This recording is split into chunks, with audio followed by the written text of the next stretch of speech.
Jadi jihad itu bukan untuk jihad untuk agama saja. Ini kebersihan ini betul-betul nawaitu kita untuk membangun kebersamaan, merangi untuk orang-orang yang biasanya buang kotoran di sungai. Kadang ada kasur bekas dibuang di sungai. Nah ini dalam arti jihad itu untuk memerangi. Jangan terjadi lagi selama saya menjabat ada jual beli jabatan. Ini kita pertegas. Ya, kita pertegas. Karena fondasi ASN adalah di BKD. Ya, kalau BKD ini diarahkan tidak bisa ya sudah. Kita semua akhirnya nanti bahasane wong Jawa nak arani bendol desa. Oh, bersihkan semua. Oh, betul desa itu copot kabeh gitu ya. Monitor Bu Sekda, monitor. Kalau nggak monitor suruh pompen aja. Iya, Bapak. Mantap. Terima kasih Bu Sekda. Hari ini kegiatan apa yang dilakukan Bu Sekda? Mohon izin.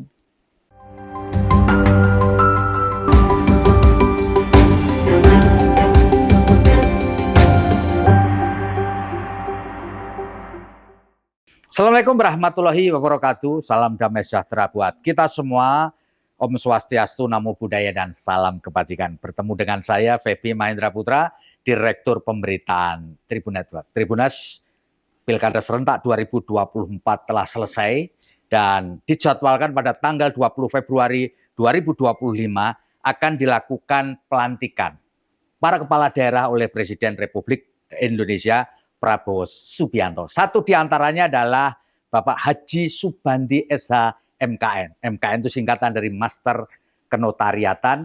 Beliau sekarang adalah pelaksana tugas Bupati Sidoarjo sekaligus Bupati terpilih Kabupaten Sidoarjo. Dan perlu diketahui Sidoarjo ini bagian dari rumah saya juga karena saya tinggal di wilayah Sidoarjo. Saya akan sapa Pak pelaksana tugas Bupati Sidoarjo. Assalamualaikum Pak. Salam, terima kasih Pak Direktur Tribun yang telah berkunjung ke Sidoarjo. Luar biasa Pak Bandi. Pak Bandi, Bapak mendapatkan amanah sebagai Bupati terpilih ini.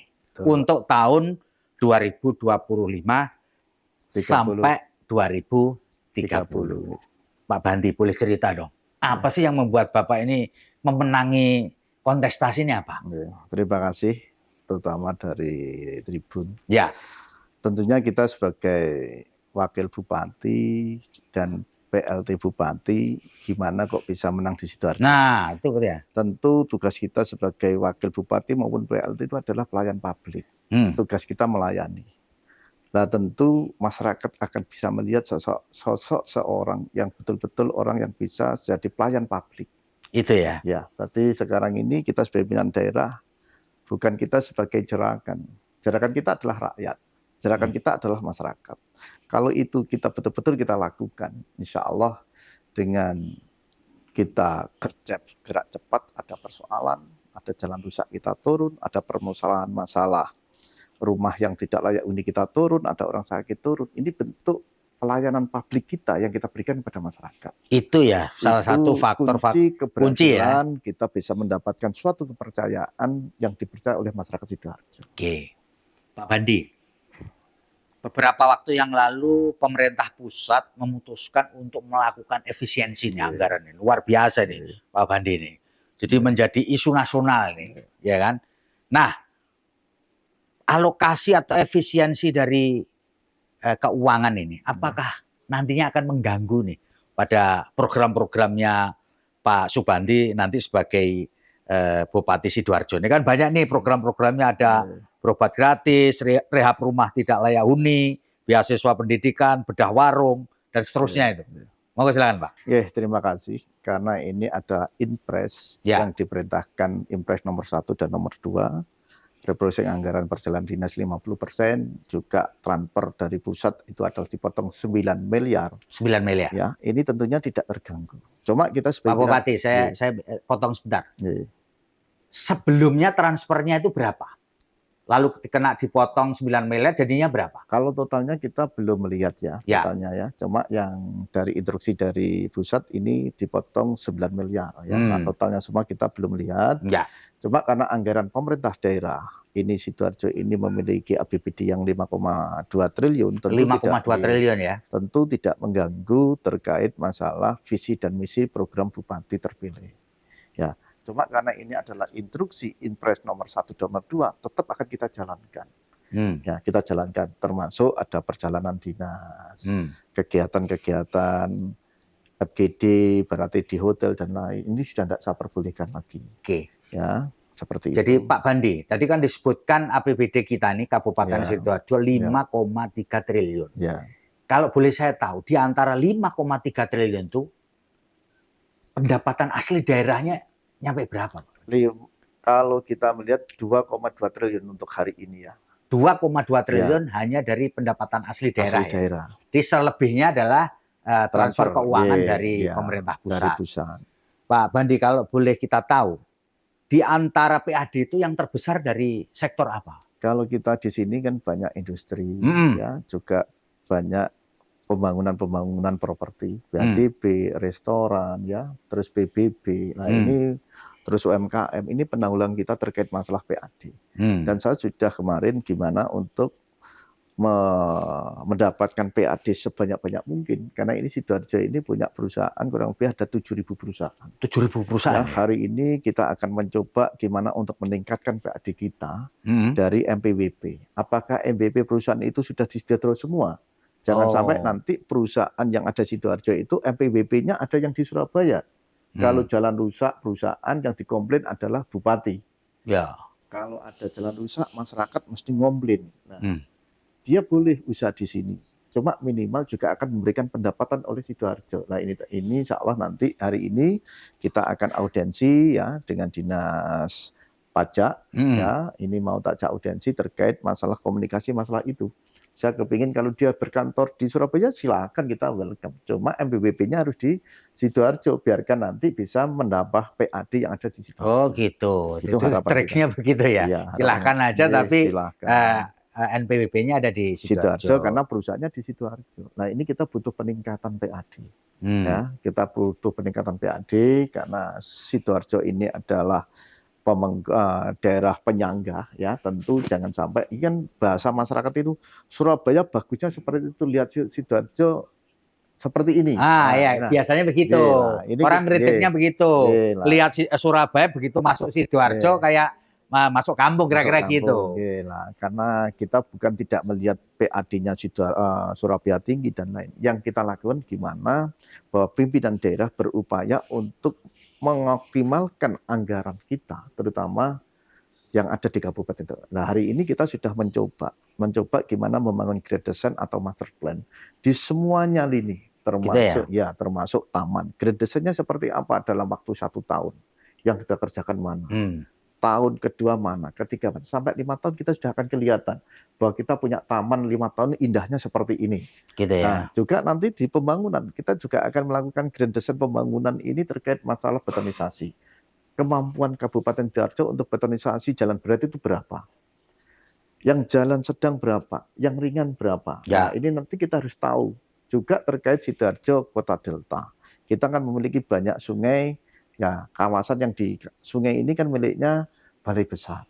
Oh, ya. Jadi itu bukan tanggung jawab pemerintah daerah bukan tanggung jawab pemerintah daerah, cuma objeknya adalah di Sidoarjo. Secara otomatis dampaknya adalah Sidoarjo. Jadi kalau ada apa-apa, sungainya macet, ya bupati yang dikomplain. Itu tentunya kita sudah kerjasama dengan Balai Besar, ya termasuk normalisasi dan lain. Nah ini terus akan kita lakukan juga. Yang program utama kita sebagai pimpinan daerah ini harus biarkan nanti kelihatan masyarakat minimal terkait nanti normalisasi sungai dan mengembalikan seteran kali. Ya. Itu kan di seteran kali Pak Bupati, itu kan banyak ya sebutannya bangunan liar lah ya. Liar. Itu gimana itu kelolanya ke depan nih? Tadi gini, saya kemarin ini sudah kita kaji persoalan yang ada di seteran kali. Sertifikatnya ini hampir kadang di bibir sungai. Kalau aturan terkait masalah perizinan INB atau sekarang ini namanya ganti apa ya NN itu tidak boleh. Nggak boleh ya. Tapi sungai besar itu minimal 5 meter. Jadi ada jarak dengan sungai 5 meter. PBG pendiri bangunan itu jaraknya 5 meter. Masuk sertifikatnya itu sampai di bibir sungai. Ini tidak boleh. Nggak boleh ya? Ya, kalau mendirikan berarti kan melanggar itu. Nah, kalau itu penyelesaiannya gimana tuh? Nah, kemarin saya sudah koordinasi kerjasama dengan Balai Besar. Ya, tentu ini nanti tetap akan kita tindak tindak lanjuti, biarkan nanti orang-orang yang bangun liar ya tetap objeknya belonya, cuma tidak boleh ada bangunan liar. Berarti dikepras nanti Kita kalau. kepras. Tapi nanti pada tanggal 20, mestinya 20 besok, ini kita sudah ngawali di PP Legi. Nah, di PP Legi ini ada PKL kurang lebih ada 43 PKL. Oh, itu Ya, akan dibersihin. Kita habiskan itu, kita bersihkan. Nah, jadi itu, PKL di PP Legi ya, bersih supaya sungainya bisa normalisasi bagus, biarkan nanti tidak ada hambatan terutama untuk pendangkalan. Kalau ngelawan gimana tuh? Jadi gini ya, kita tetap SOP kita lakukan, bentuk sosialisasi kita lakukan ya. Nanti ada surat edaran 1 kali, 2 kali, 3 kali. Ini tetap dilakukan. Kalau dia melawan, kita sudah secara aturan sudah kita lakukan. Nah, ini sudah banyak telepon pada kita, ya, termasuk dari ada oknum, juga ada katanya ini adalah tim sukses, ini saya dari pengurus Gerindra dan lain. Kita tegas. Oh gitu ya. Kita sampaikan. Kalau siapa saja mendukung program Bupati dan Wakil Bupati, ini harus kita dukung. Jangan seolah-olah dia mendukung kita. Ternyata program kita dihambat, saya tidak mau. Tapi orang kayak gitu ada ya? Ada saja. Cuma kita pertegas saja. Tapi kita sampaikan. Kalau kemarin tim pengusung kita, mari kita bersama-sama memberikan support dan dukungan. Jangan ada kita punya program yang kira-kira kemaslahatan untuk menyelesaikan persoalan. Ini dihambat, saya tidak boleh. Saya sudah kita sampaikan. Dan saya sudah menyampaikan berulang kali juga di OPD. Berarti alhamdulillah hari ini saya mengucapkan terima kasih semuanya dari OPD termasuk Bisekda, OPD, semuanya dari Pak Camat, ASN, non-ASN. Ini kita hari Jumat, hari Minggu, waktunya orang libur hari Minggu. Ini kita gerakkan untuk jihad bersih sungai. Oh itu ya. Jihad bersih sungai. Nah, alhamdulillah. Nah, jadi jihad itu bukan untuk jihad untuk agama saja. Ini kebersihan ini betul-betul nawaitu kita untuk membangun kebersamaan, merangi untuk orang-orang yang biasanya buang kotoran di sungai. Kadang ada kasur bekas dibuang di sungai. Nah ini dalam arti jihad itu untuk memerangi. Nah, mudah-mudahan dengan memerangi kepedulian bersih-bersih sungai ini, tujuan kita apa? Biarkan rasa semangat gotong royong ini dimiliki. Juga terus kita sosialisasikan, tujuannya kita apa? Bahwa kalau masyarakat itu peduli dengan bersih sungai, minimal banjir kita ini berkurang. Ya, kita tidak bisa menyelesaikan banjir dengan waktu yang hanya sekedar 5 tahun. Karena Sidoarjo itu, mohon maaf, biarkan nanti seluruh masyarakat Sidoarjo tahu bahwa Sidoarjo itu adalah pembuangan air. Sidoarjo itu dulu ceritanya adalah laut. Laut pembuangan air. Dari Tulungagung, Kediri, ini larinya sini semua. Apalagi hari ini meteorologinya tinggi, lah tentunya kadang rob air laut ini tinggi. Naik. Kalau air naik masuk ke daratan, ya tentunya kadang tidak mampu air yang dari hulu masuk ke hilir terbuntu ini. Ini jadi persoalan untuk Sidoarjo. Nah, caranya gimana untuk menyelesaikan itu? Minimal kita harus bisa menyelesaikan bangli-bangli yang ada di sisi kanan kiri sungai ini kita bersihkan. Bangli itu maksudnya bangunan liar. Bangunan liar. Nah, ini kita normalisasi, sungai bisa kita perdalam, biarkan nanti debit air penampungan ini mampu. Jadi ini jihad kebersihan sungai ini untuk seluruh sungai di wilayah Sidoarjo ya, Pak. Berarti Infocom sekarang ini tugasnya ada tambahan. Tidak hanya bikin medsos, mengomodir kegiatan, tidak sekarang. Tapi kita teman-teman dari Infocom itu sekarang juga ikut kerja secara fisik. Cara fisiknya apa? Ikut kerja bakti juga. Terus yang kedua pakai drone. Ya, ini kadang kita tugaskan Ibu Kadis Infocom untuk drone ini di mana saja sungai yang masih untuk ngawasi sungai drone-nya. Untuk melihat, mengecek kondisional sungai yang ada. Apa ini sudah diselesaikan atau belum? Ya, dengan sungai ini Nah, ini kita lakukan terus dalam minimal 1 bulan sekali, kita copy morning, kita sampaikan gimana terkait masa sungai yang masih belum. Selama ini belum selesai, belum bersih, ya kita lakukan. Berarti nanti kita kegiatan sifat kerja bakti ini tidak hanya berhenti di sungai saja. Nah, Ini alhamdulillah kemarin saya sudah mapping dengan Bu Sekda pada bulan ini kan puasa nanti kita kan libur ya. Kita perintahkan Bu Sekda dan OPD ya terutama untuk kita gimana memanfaatkan CSR yang kita nanti minta pohon. Nah hari ini kemarin saya sudah mencoba, biarkan nanti 1 bulan saya kepingin ada CSR, ini kita minta 3.000 pohon pule. Harapan saya, karena pohon pule ini kan akarnya kan nunjang ke bawah ya, tadi tidak merusak. Jadi pohon pule nanti itu akan ditanam di mana tuh? Di kota-kota ini. Oh, di wilayah kota ini ya. Jadi yang selama ini masih kelihatannya belum rimbun, nah harapan kita ada penghijauan, karena Sidoarjo ini kan lalu lintasnya kan sangat padat sekali. Nah harapan kita biarkan nanti untuk mengurangi terutama terkait masalah bau ini untuk penghijauan itu. Jadi pohon pule dipilih itu karena dia ke bawah ya akarnya menunjang, juga pohonnya ini kan pahit ya. Jadi penyakitnya enggak mau kalau pohon pule. Jadi pahit ya. Pahit. Jadi ular-ular itu enggak mungkin kena penyakit ya karena pahit. Harapan kita nanti dalam 1 bulan ini kita meraup CSR karena kita ada 7.000 CSR, minimal nanti teman-teman OPD kita kasih tugas bikin proposal masing-masing, proposal yang dibikinkan oleh Sekda, kita instruksikan dengan 7.000 perusahaan minimal kita nanti untuk meminta CSR terutama pohon pule yang gagaknya 20 cm lah. Kalau kecil kita kurang harapan 20 cm karena ini musim hujan. Setelah nanti liburan puasa kita kerja bakti, ada yang jihad sungai, ada yang kita untuk pohon pule untuk penanaman pohon pule. Iya, ini anyar nih jihad sungai, istilah baru. Ada satu program pemerintah pusat namanya makan bergizi gratis, ya kan? Nah, mohon Pak Subanti bisa menjelaskan sebenarnya peran pemerintah daerah konteksnya di Sidoarjo ini di mana terkait dengan program makan bergizi gratis nih? Terima kasih. Jadi tentunya MBG makanan gizi gratis ini langsung top down dari pusat.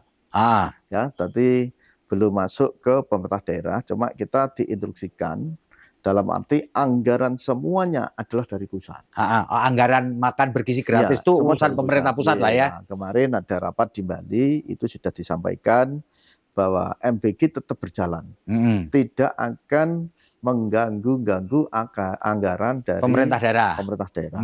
Tentu kita sebagai pimpinan daerah dengan program dari Pak Presiden, tentu kita akan menyambut program itu. Masuk kita ini tidak diperintahkan oleh Presiden dengan instruksi seperti ini, tetap kita berikan cadangan. Oh, dialokasikan ya anggarannya? Dialokasikan. Cuma enggak banyak, hanya 20 M ya. 20 miliar? 20 miliar. Karena hari ini kita juga sudah berjalan.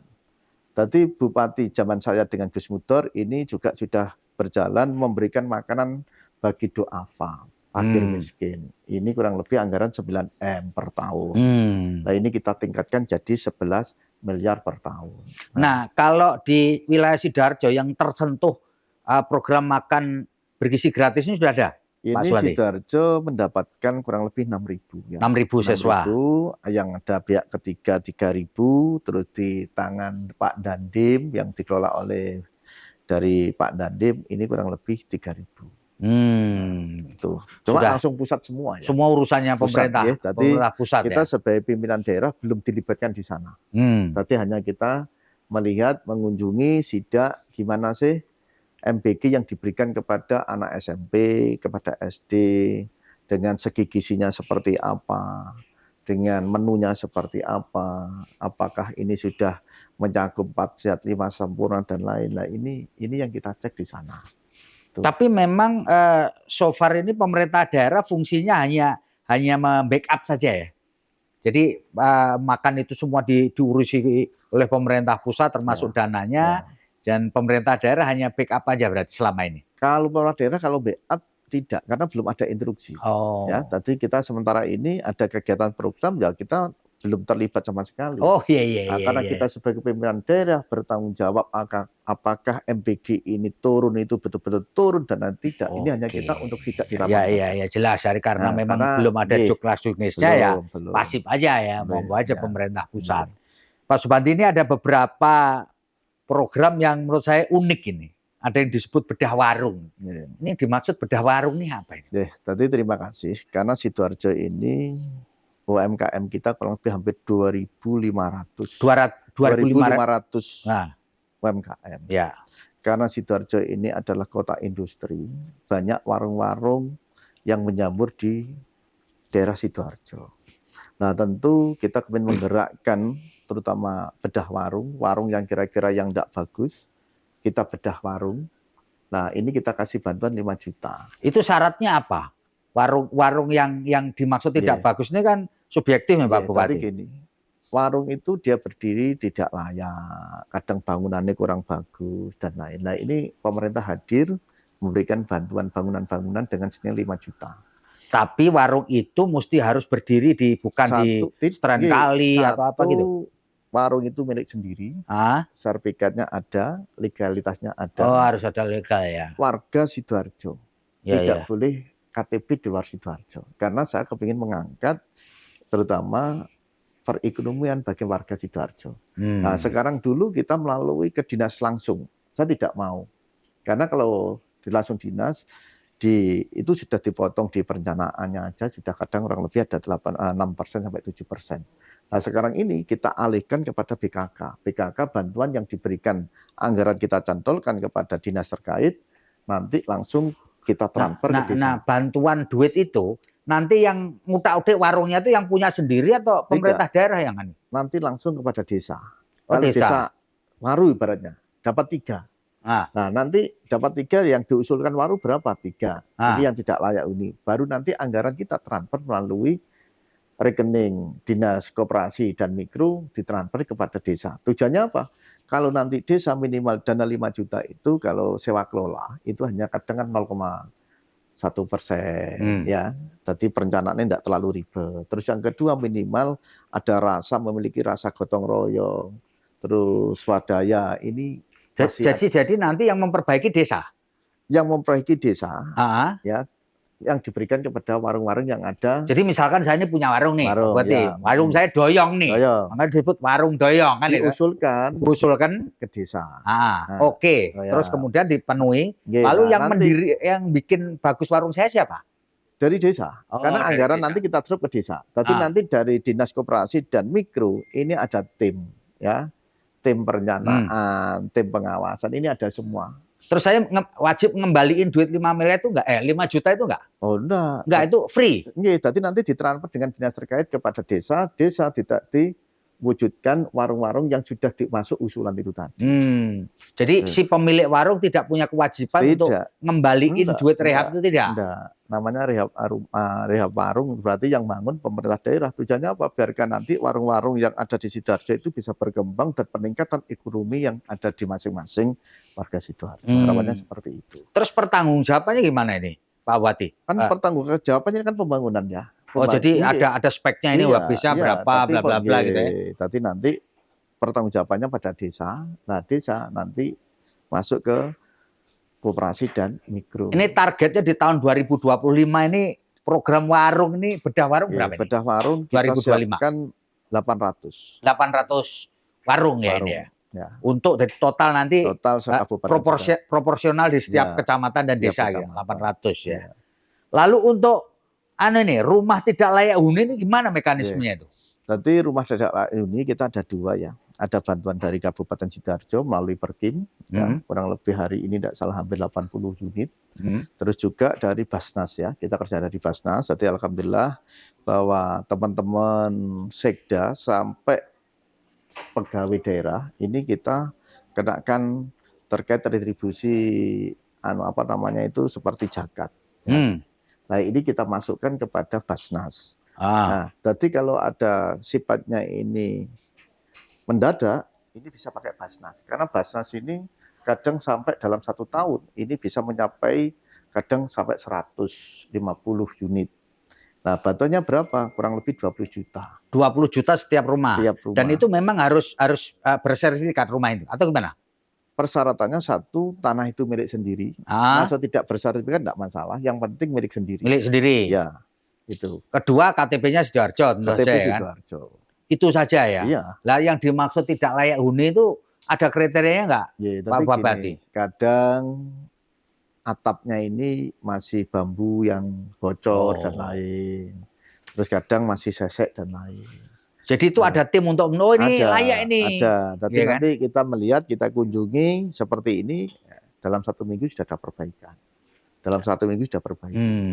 Itu ya. Jadi alhamdulillah dengan adanya Basnas, ada bantuan dari Pemda, minimal masyarakat Sidoarjo yang bagi rumah tidak mampu ini, kita sebagai pimpinan daerah dengan Undang-Undang 45, bagi warga kita yang kurang mampu ini tersentuh dengan itu. Ya, ya. Pak Bupati, ini pertanyaannya agak sensitif sedikit. Ya.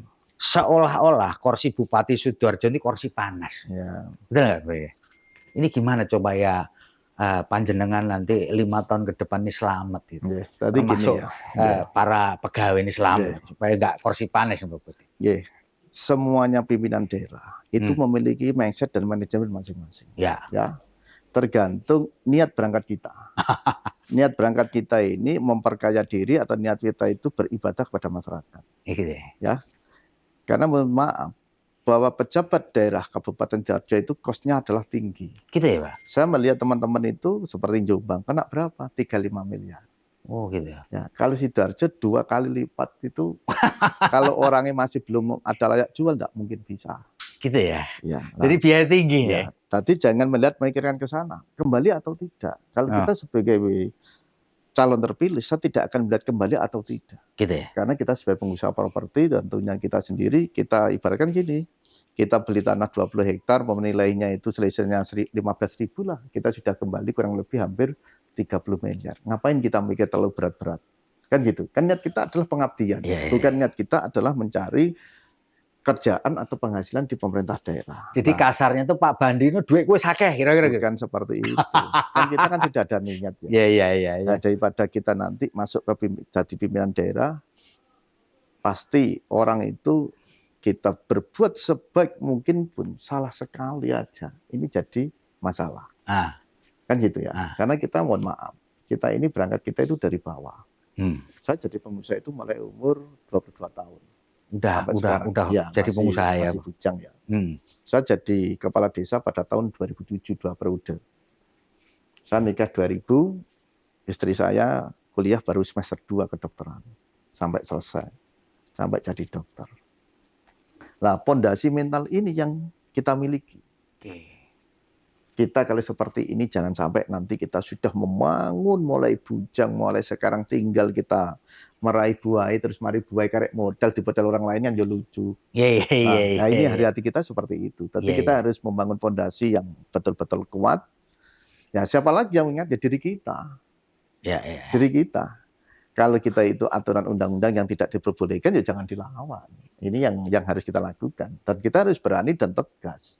Kalau untuk pegawai-pegawai, kepala dinas, pejabat di sini, apa yang dipesankan supaya mereka selamat? Kalau kita selalu, tiap kopi morning kita sampaikan ya. Karena kita hari ini masih rentan terkait masalah urusan APA, terkait kemarin sosialisasi KPK dan lain, karena 2024 kemarin kan ada persoalan ya. Tentu kita sampaikan internal OPD. Kita sampaikan tolong kinerja yang betul-betul sesuai dengan porsinya. Penjenengan sudah mendapatkan pendapatan yang lebih, ya.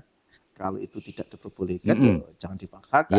Biarkan nanti, saya ini namanya pimpinan daerah, OPD, dikasihkan gratifikasi. Kan gitu kan. Nah ini yang harus kita betul-betul kita jaga. Tadi harus hati-hati, jangan sampai nanti dapat jebakan dan lain. Kan seperti itu ya. Tadi kita harus kita jaga betul, dengan terjadi 3 kali pimpinan daerah kena masalah. Nah kita harus berhati-hati. Tadi tiap ada kegiatan yang selalu disampaikan apa? Terkait ya masalah korupsi. Tiap kadang di Jakarta ada undangan mesti jawab korupsi. Nah, ini kan PR kita.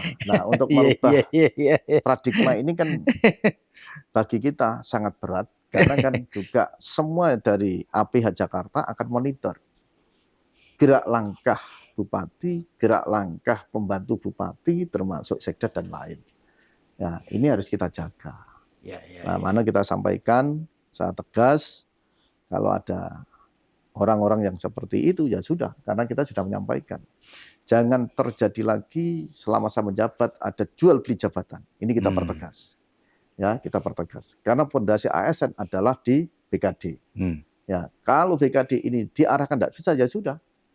Kita semua akhirnya nanti bahasane wong Jawa nak ngarani bendol desa. Oh, bersihkan semua. Oh, betul desa itu copot kabeh gitu ya. Copot Gitu, semua. diganti yang baru, biarkan mengikuti arahan dari bupati. Karena selamat kalau enggak gitu kan enggak mungkin. Bupati mau mutasi orang 400, 300. Kita sudah ngomong Smart City ASN. Cuma kalau dari pembantu bupati enggak amanah.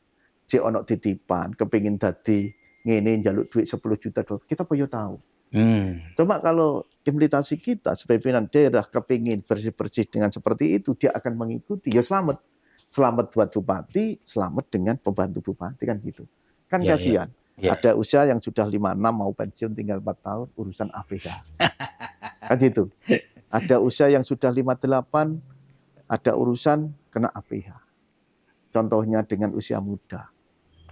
Masa-masa masih produktif urusan polisi. Urusan KPK. Satu, keluarga malu. Kedua, nama baik yang selama ini dijaga. Akhirnya kita juga menghancurkan atas nama keluarga. Nah ini kalau dia masih ada etika, budaya malu dan takut, mesti selamat. Nah itu aja sudah. Ngapain kita itu ya? Ngapain terlalu kita sebagai pejabat terus habis itu mindset kita berubah. Tidak. Kita makan siang Padang, kadang ya makan bungkusan. Apa yang harus kita banggakan? Kita hari Jumat kerja bakti, sama kumpul dengan masyarakat, hari Minggu dengan masyarakat, paling ya makan bungkusan bareng-bareng dengan UPD. Apa yang kita banggakan? Sama aja ya. Sama saja. Nah itu yang kita lakukan. Pak Bupati, apakah selama ini selalu menjalin silaturahmi dengan partai politik kan? Dulu di waktu Pilkada kemarin kan Pak Bupati tidak didukung oleh Partai Kebangkitan Bangsa gitu. Gimana ini jaga ritme lah Pak Bupati kan. Bagaimanapun kan harus dijaga tuh silaturahmi. Gimana? Berarti saya tetap gaya karakter kita itu membangun kebersamaan ini kita jalankan. Kesuksesan seorang bupati ini tidak bisa berjalan sendiri, tetap kita merangkul semua lintas partai. Termasuk kemarin kita hanya 16 kursi yang mendukung kita. Itu pun dari kursi Gerindra ya belum semuanya itu 9 kursi itu memberikan dukungan kepada bupati wakil bupati. Kadang ada kegiatan acara hari jadi saja yang datang kadang hanya 60%. Nah, itu padahal yang dia lahirkan, dia mendapatkan pendapatan, bisa jadi DPR, ini kan dari kendaraan Gerindra. Nah, itu aja kadang yang datang 60%. Ini kan kelihatan juga ya. Terus yang dari Golkar, dari Demokrat, ini kemarin 16 kursi semuanya. Nah, gimana nanti? Ya kita tetap membangun komunikasi lintas partai kita lakukan. Karena kita kembali, kita tidak lihat partai lagi. Yang kita lihat gimana kita sebagai bupati melayani masyarakat ini bisa berhasil. Jadi ego kita ditinggalkan sudah. Kita terus berkomunikasi dengan lintas partai, komunikasi dengan semua partai sudah tidak ada lagi. Dulu lawan ya sekarang kita sudah kawan semua karena pilkada sudah selesai. Kalau kita melihat ke sana, tidak selesai-selesai kita. Kita tidak selesai. Kita contoh, kita sebagai ketua partai PKB, kita tidak direkom PKB. Kita sakit hati, tidak. Namanya politik, dinamika politik seperti itu. Biasa saja. Saya tidak pernah mengucapkan menjelek-jelekan PKB dan lain. Saya tidak pernah. Ya, pikir kita sampaikan, berarti belum beruntung kita mendapatkan rekom PKB. Belum beruntung. Cuma kalau kemarin saya di rekom PKB, saya tetap kalah kita. Kan gitu kan? Karena hari ini yang menang kan Gerindra, Golkar, Demokrat. Kalau kita masuk PKB mesti kita kalah juga. Karena hari ini dibuktikan Gerindra dengan Demokrat dan Golkar kan gitu ya. Ya semua itu ada hikmahnya. Ya ada hikmahnya dengan perjalanan pilkada yang luar biasa, termasuk berangkat dari rumah saja, sudah support dukungan dari keluarga juga berpecah belah, karena istri adalah DPR Provinsi dari PKB, anak DPR dari Kabupaten PKB. Lah, ini adalah bentuk fondasi kita. Dinamika ya. Jadi kita tidak sakit hati, tidak. Ini adalah bentuk fondasi kita dijadikan orang itu melewati yang rintangan begitu berat. Kalau ini bisa kita lakukan, kehati-hatian kita insya Allah akan terjaga. Karena apa? kepin dadi bupati koyo ngene rek, abot itu ya, lawan keluarga, Iya, ya, iya. kawan dadi lawan. Kan dulu kita yang menjadikan ketua DPR, kita berupaya, Heh. noto ketua DPR, jangan biarkan nanti seiriman dengan kita sebagai bupati. Ternyata lead minute, ternyata kita sudah penataan yang lebih baik, lebih bagus, Allah belum bisa menerima Iya, itu. iya, Itu iya, ya. iya, iya. Ya. Ceritanya Iya, beda ya. gitu ya. Semua ini ya harus kita jalani namanya dinamika politik, ya. Yang Ya. penting satu, kita tidak boleh cengeng, tetap kita tegak lurus, ya, bahwa kita adalah abdi masyarakat, ya kita tunjukkan kalau pada masyarakat kalau kita itu mampu. Ya, ya, ya. Harapan kita hanya itu sih. Pak, ini kok ada HT ini? Ya. Apa ini Pak? Untuk apa ini Pak Bupati? Ya. Jadi HT ini setelah kita jadi PLT, juga kemarin karena terpilih jadi bupati, kita kepingin ada perubahan mindset sebagai pelayan publik. Ya. HT ini untuk memudahkan dalam bentuk pelayanan. Itu yang dihubungi siapa aja lewat HT itu? Yang kita kasih adalah semua camat, 18 kecamatan. Oh, 18 kecamatan semua pakai Ya. HT ini? Terus semua kepala UPD, cuma yang tidak ini yang kecuali yang seperti dinas pariwisata, ini tidak, karena kan tidak langsung bersentuhan dengan fisik ya. Nah tujuannya apa? Bahwa komunikasi ini dengan adanya HT ini lebih fleksibel, lebih gampang. Lebih cepat ya? Lebih cepat. Tadi sudah kita sampaikan dengan camat. Tadi kalau hari Kamis, ini tak suruh monitor perkembangan laporan camat. Ada hujan yang lebat sedikit, ini sudah kita telepon kepala sekolah, kepala kelasnya ini asisten 1 Pak Asisten, karena adalah asisten pemerintahan, monitor camat-camat yang ada di 18 kecamatan. Jadi kalau Pak Bupati kontak, mereka harus jawab dalam iya, mendengarkan semua. Coba Pak. Nah, satu aja Pak. Contoh aja siapa, terserah Pak. Bupati mau hubungi siapa. Ini kita coba Bu Sekda. Bu Sekda, silakan. Monitor Bu Sekda, monitor. Kalau nggak monitor suruh pompen aja. Iya, Bapak. Mantap. Terima kasih Bu Sekda. Hari ini kegiatan apa yang dilakukan Bu Sekda? Mohon izin. Izin Bapak, ini kami lagi rapat dengan asisten 2 bagi yang kerjasama dan Bapeda terkait beberapa berkas yang harus kami cukupi, dan siang ini kami diskusi dengan BPS Bapak terkait dengan data yang mau rilis tanggal 17 besok. Ini alhamdulillah pertumbuhan ekonomi kita walaupun tidak sebesar tahun kemarin 6,16, tapi masih di atas provinsi kita sekitar 5, tapi baru dirilis nanti tanggal 17.